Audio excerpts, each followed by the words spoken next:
বন্ধুরা আজকে তোমাদের একটা খুব ইজি ওয়েতে হেয়ার অয়েল বানিয়ে দেখাবো। এর জন্য নিয়েছি 400 ml নারকেল তেল, তার মধ্যে অল্প জিনিস অ্যাড করছি, খুব সামান্য জিনিস, একটু মেথি, একটু কালো জিরে, একটু জবা ফুল আর আমলা।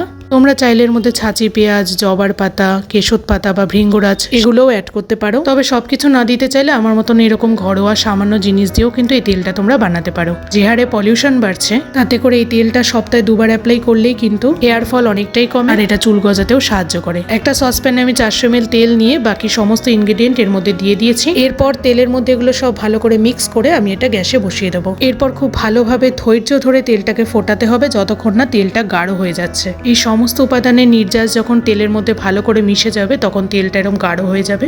তারপর এটাকে ছেঁকে নিয়ে স্টোর করতে হবে। চাইলে স্প্রে বটলে স্টোর করতে পারো। আর সপ্তাহে 2বার স্ক্যাল্প থেকে পুরো মাথায় ভালোভাবে অয়েল ম্যাসাজ করতে হবে। ট্রাই করে দেখো, 1 মাসের মধ্যে অনেক পরিবর্তন লক্ষ্য করবে। ভিডিওটা কার্যকরী হলে শেয়ার করতে ভুলো না যেন।